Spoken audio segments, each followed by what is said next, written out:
ನಮಸ್ಕಾರ ಸ್ನೇಹಿತರೆ, ಇವತ್ತು ಒಂದು ವಿಷಯದ ಬಗ್ಗೆ ನಿಮ್ಮ ಜೊತೆ ಕ್ಲಾರಿಫಿಕೇಶನ್ ಕೊಡೋಣ ಅಂತ ಈ ವಿಡಿಯೋ ಮಾಡ್ತಾ ಇದ್ದೀನಿ. ನನ್ನ ಸ್ನೇಹಿತರೆಲ್ಲ ಕೇಳ್ತಾ ಇದ್ದೀರಾ, ಯಾಕೆ ಯೂಟ್ಯೂಬ್ ಯಾಕೆ ಮಾಡ್ತಾ ಇದೆಯಾ, ನಾವು ಕೂಡ ಯೂಟ್ಯೂಬ್ ಮಾಡ್ಬೋದಾ, ಏನು ಎತ್ತ ಅಂತೆಲ್ಲ ಕೇಳ್ತಾ ಇದ್ದೀರಾ. ಖಂಡಿತವಾಗ್ಲೂ ಅದನ್ನೆಲ್ಲ ತಿಳಿಸ್ಕೊಡ್ತೀನಿ. ಅದಕ್ಕಿಂತ ಮುಂಚೆ ಫಸ್ಟ್ ನನ್ನ ಇಂಟೆನ್ಷನ್ ಏನಿದೆ ಅದನ್ನು ಹೇಳ್ಬಿಡ್ತೀನಿ. ತುಂಬ ಜನ ಅಂದ್ಕೊಂಡಿದ್ದೀರಾ ಯೂಟ್ಯೂಬ್ ಮಾಡೋದ್ರಿಂದ ದುಡ್ಡು ಬರುತ್ತೆ ಅಂತ. ಹೌದು, ಖಂಡಿತವಾಗ್ಲೂ ದುಡ್ಡು ಬರುತ್ತೆ, ಬಟ್ ಇವಾಗಲ್ಲ. ಅದಕ್ಕೆ ಆದಂಥ ಕೆಲವೊಂದು ಟರ್ಮ್ಸ್ ಆ್ಯಂಡ್ ಕಂಡೀಷನ್ಸ್ ಇದ್ದಾವೆ. ಅವೆಲ್ಲ ಕಂಪ್ಲೀಟ್ ಮಾಡಿದ ಮೇಲೆ ಖಂಡಿತವಾಗ್ಲೂ ನಿಮಗೆ ದುಡ್ಡು ಬರುತ್ತೆ. ಏನು ಆ ಟರ್ಮ್ಸ್ ಆ್ಯಂಡ್ ಕಂಡೀಷನ್ಸ್ ಅಂತ ನೋಡೋದಾದರೆ, ನೀವು ಚಾನಲ್ ಓಪನ್ ಮಾಡಿ 1 ವರ್ಷದೊಳಗೆ 1,000 ಜನ ಸಬ್ಸ್ಕ್ರೈಬರ್ನ ಕಂಪ್ಲೀಟ್ ಮಾಡಿರಬೇಕು. ಆಮೇಲೆ 4,000 ಅವರು ವಾಚಿಂಗ್ ಅವರ್ ಕಂಪ್ಲೀಟ್ ಆಗಿರಬೇಕು. 4,000 ಗಂಟೆಗಳ ಕಾಲ ನಿಮ್ಮ ವಿಡಿಯೋಗಳು ವೀಕ್ಷಣೆಯನ್ನು ಪಡೆದಿರಬೇಕು.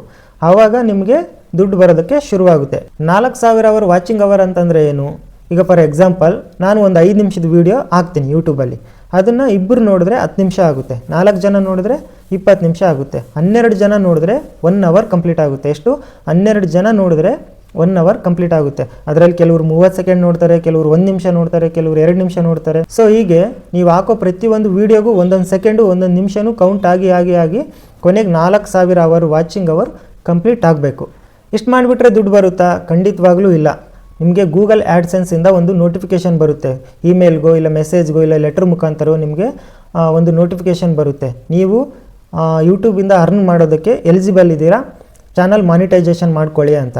ಚಾನಲ್ ಮಾನಿಟೈಸೇಷನ್ ಏನು ಸುಮ್ಮನೆ ಆಗಲ್ಲ. ನೀವು ಚಾನಲ್ ಮಾನಿಟೈಸೇಷನ್ಗೆ ಅಪ್ಲೈ ಮಾಡೋಕೆ ಹೋದರೆ ಆ ಯೂಟ್ಯೂಬ್ನವನು ಎಲ್ಲ ನೋಡ್ತಾನೆ. ನಿಮ್ಮ ಪೇಜ್ ಎಂಥದ್ದು, ನೀವು ಯಾವ ಥರ ವೀಡಿಯೋ ಮಾಡ್ತೀರಾ, ನಿಮ್ಮ ವೀಡಿಯೋಗಳಿಂದ ಏನಾದರೂ ಮಕ್ಕಳು ಹಾಳಾಗ್ತಾ ಇದ್ದಾರಾ, ಅಥವಾ ದೇಶಗಳ ನಡುವೆ ಏನಾದರೂ ಕೋಮು ಗಲಭೆಗಳು ಸೃಷ್ಟಿ ಆಗ್ತಕ್ಕಂಥ ದ್ವೇಷ ಭಾಷಣಗಳೇನಾದರೂ ಮಾಡ್ತಾ ಇದ್ದೀರಾ, ಅಥವಾ ಅಸಹ್ಯ ಪದಗಳನ್ನೇನಾದರೂ ಬಳಸ್ತಾ ಇದ್ದೀರಾ, ಈ ಥರ ಎಲ್ಲ ಸಾಕಷ್ಟು ಕ್ರೈಟೇರಿಯಾ ಇದ್ದಾವೆ.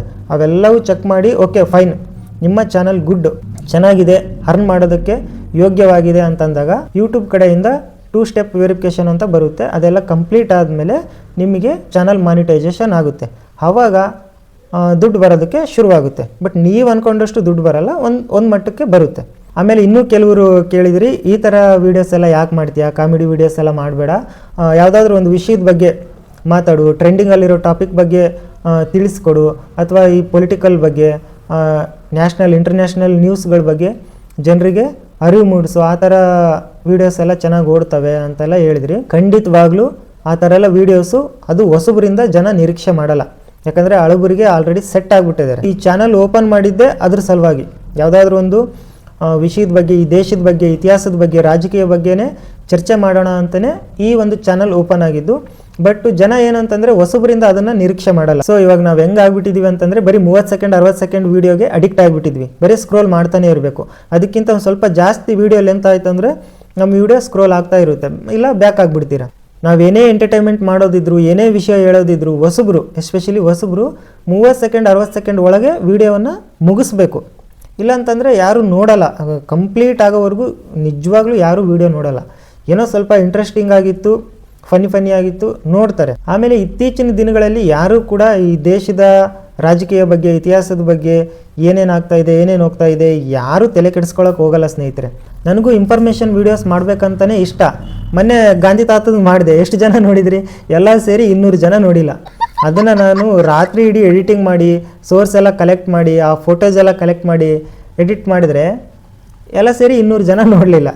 ಸೊ ಹಂಗಾಗಿ ಇನ್ಫಾರ್ಮೇಷನ್ ವೀಡಿಯೋಸು ಜನರು ಹೊಸಬರಿಂದ ನಿರೀಕ್ಷೆ ಮಾಡಲ್ಲ ಅಂತ ನಾನು ಅನ್ಕೊತೀನಿ. ಹಾಗಾದರೆ ಬೇರೆ ಯೂಟ್ಯೂಬರ್ಸ್ ಎಲ್ಲ ಮಾಡಲ್ವಾ? ಎಷ್ಟು ಚೆನ್ನಾಗಿ ಮಾಡ್ತಾರೆ, ನ್ಯೂಸ್ಗಳ ಬಗ್ಗೆ ಎಲ್ಲ ಹೇಳ್ತಾರೆ, ಟ್ರೆಂಡಿಂಗಲ್ಲಿರೋ ಟಾಪಿಕ್ಗಳ ಬಗ್ಗೆ ಎಲ್ಲ ಚೆನ್ನಾಗಿ ಹೇಳ್ತಾರೆ ಅಂತ ನೀವು ಕೇಳ್ಬೋದು. ಹೇಳ್ತಾರೆ, ಯಾಕಂದರೆ ಅವರೆಲ್ಲ ತುಂಬ ಹಳಬರು. ಅವ್ರಿಗೆ ಆದಂಥ ಒಬ್ಬ ಕ್ಯಾಮ್ರಾಮ್ಯಾನ್ ಇರ್ತಾನೆ, ಸ್ಕ್ರಿಪ್ಟ್ ಬರೆಯೋರು ಇರ್ತಾರೆ, ತಮ್ಮನೇಲ್ ರೆಡಿ ಮಾಡೋರು ಇರ್ತಾರೆ. ತಮ್ಮನೇಲ್ ಅಂದರೆ ಗೊತ್ತಲ್ವಾ, ಪೋಸ್ಟ್ರುಗಳು ತುಂಬ ಅಟ್ರಾಕ್ಟಿವ್ ಆಗಿ ಕಾಣೋಂಗೆ ರೆಡಿ ಮಾಡೋರು ಇರ್ತಾರೆ, ಎಡಿಟಿಂಗ್ ಮಾಡೋರೇ ಬೇರೆ ಇರ್ತಾರೆ, ಕ್ಯಾಮ್ರಾ ವರ್ಕ್ ಮಾಡೋರೇ ಬೇರೆ ಇರ್ತಾರೆ, ವಿಷಯವನ್ನು ಸಂಗ್ರಹಿಸಿ ತಂದು ಕೊಡೋರೇ ಬೇರೆ ಇರ್ತಾರೆ.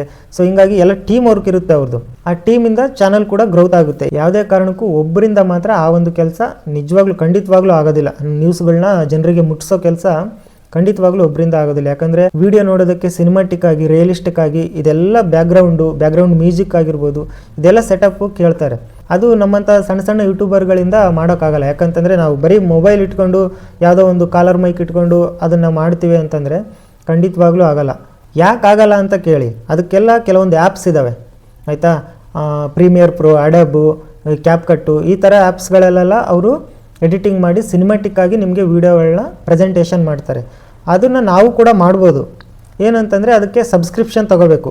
ತಿಂಗಳಿಗೆ ಇಲ್ಲ ವರ್ಷಕ್ಕೆ ಇಷ್ಟಂತ ಅಮೌಂಟ್ ಇರುತ್ತೆ, ಅದನ್ನು ಕಟ್ಬಿಟ್ಟು ಅದನ್ನು ಬೈ ಮಾಡ್ಕೋಬೇಕು. ಅದಾದಮೇಲೆ ನಮಗೆ ಜಾಸ್ತಿ ಆಪ್ಷನ್ಸ್ ಬರ್ತವೆ ಅದರಲ್ಲಿ, ಯಾವ ಥರ ನಮಗೆ ಎಡಿಟಿಂಗ್ ಬೇಕೋ ಅದೆಲ್ಲ ಕೂಡ ಮಾಡ್ಕೋಬೋದು. ಬಟ್ ನಾವೆಲ್ಲ ಹೆಂಗಾಗ್ಬಿಟ್ಟಿದ್ದೀವಿ ಅಂತಂದರೆ ಪ್ಲೇಸ್ಟೋರಲ್ಲಿ ಸಿಗೋ ಫ್ರೀಯಾಗಿ ಆ್ಯಪ್ ಯಾವ್ಯಾವ ಸಿಗ್ತಾವೋ ಅವೆಲ್ಲವೂ ಕೂಡ ಡೌನ್ಲೋಡ್ ಮಾಡ್ಕೊಂಡು ಎಡಿಟ್ ಮಾಡ್ತೀವಿ. ಅದರಲ್ಲಿ ಲಿಮಿಟೆಡ್ ಆಪ್ಷನ್ಸ್ ಇರ್ತವೆ. ಹಂಗಾಗಿ ನಮ್ಮ ವಿಡಿಯೋ ಸ್ವಲ್ಪ ಜನರಿಗೆ ರೀಚ್ ಆಗದೇ ಇರ್ಬೋದು. ಯಾಕಂದರೆ ಬ್ಯಾಕ್ಗ್ರೌಂಡ್ ಮ್ಯೂಸಿಕ್ ಚೆನ್ನಾಗಿರ್ಬೇಕು, ತುಂಬ ಕೇಳೋದಕ್ಕೆ ಇಂಟ್ರೆಸ್ಟಿಂಗ್ ಆಗಿರಬೇಕು.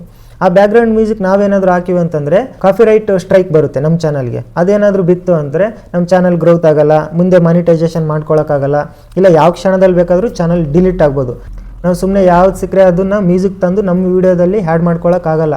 ಅದಕ್ಕೆ ಆದಂಥ ಕೆಲವೊಂದು ರೂಲ್ಸ್ ಇದ್ದಾವೆ. ಸೊ ನಾನು ಹೊಸಬರಿಗೆ ಏನು ಹೇಳೋಕ್ಕೆ ಇಷ್ಟಪಡ್ತೀನಿ ಅಂತಂದರೆ, ಯೂಟ್ಯೂಬ್ನ ಒಂದು ಪಾರ್ಟ್ ಟೈಮ್ ಆಗಿ ಮಾಡ್ಕೊಳ್ಳಿ, ಆಯಿತಾ. ಇದನ್ನೇ ಫುಲ್ ಟೈಮ್ ಆಗಿ ಮಾಡಿಕೊಂಡು ಇದಕ್ಕೆ ನೀವು ಅಡಿಕ್ಟ್ ಆಗಿ ಇದರಿಂದ ನಾವು ಅರ್ನ್ ಮಾಡ್ತೀವಿ, ದುಡ್ಡು ಮಾಡ್ತೀವಿ ಅನ್ನೋದೆಲ್ಲ ಸುಳ್ಳು. ನೀವು ಯಾವುದಾದ್ರೂ ಒಂದು ಕೆಲಸ ಮಾಡ್ಕೊತಾನೆ ಯೂಟ್ಯೂಬ್ ಸ್ಟಾರ್ಟ್ ಮಾಡಿ. ಆವಾಗ ಅಲ್ಲಿ ಕೆಲಸನೂ ನಡೀತಾ ಇರುತ್ತೆ, ಈ ಕಡೆ ನಿಮ್ಮ ಯೂಟ್ಯೂಬು ಓಡ್ತಾ ಇರುತ್ತೆ. ಒಂದು ವೇಳೆ ಕ್ಲಿಕ್ ಆಯ್ತಂದರೆ ಆ ಕೆಲಸಕ್ಕೆ ನೀವು ರಿಸೈನ್ ಮಾಡಿ ಫುಲ್ ಟೈಮ್ ನೀವು ಯೂಟ್ಯೂಬ್ಗೆ ಕೊಟ್ಟರು ತೊಂದರೆ ಇಲ್ಲ. ಯಾರೆಲ್ಲ ಯೂಟ್ಯೂಬ್ ಸ್ಟಾರ್ಟ್ ಮಾಡ್ಕೋಬೇಕಂತಿದ್ದೀರಾ ಆದಷ್ಟು ಬೇಗ ಸ್ಟಾರ್ಟ್ ಮಾಡ್ಕೊಳ್ಳಿ. ಯಾರಿಗೆ ಗೊತ್ತು, ಚಾನಲ್ ಯಾವಾಗ ಬೇಕಾದರೂ ಗ್ರೋತ್ ಆಗ್ಬೋದು, ಹೌದಲ್ವಾ. ಈ ಸೋಷಿಯಲ್ ಮೀಡಿಯಾದಲ್ಲಿ ಹಿಂಗೆ ಅಂತ ಹೇಳೋಕ್ಕಾಗಲ್ಲ. ಸೊ ಹಂಗಾಗಿ ನೀವೇನೇನು ಅಂದ್ಕೊಂಡಿದ್ದೀರಾ ಎಲ್ಲ ಆದಷ್ಟು ಬೇಗ ಶುರು ಮಾಡ್ಕೊಳ್ಳಿ ಅಂತ ಹೇಳ್ತಾ ಸಿಗೋಣ ಮುಂದಿನ ವೀಡಿಯೋದಲ್ಲಿ.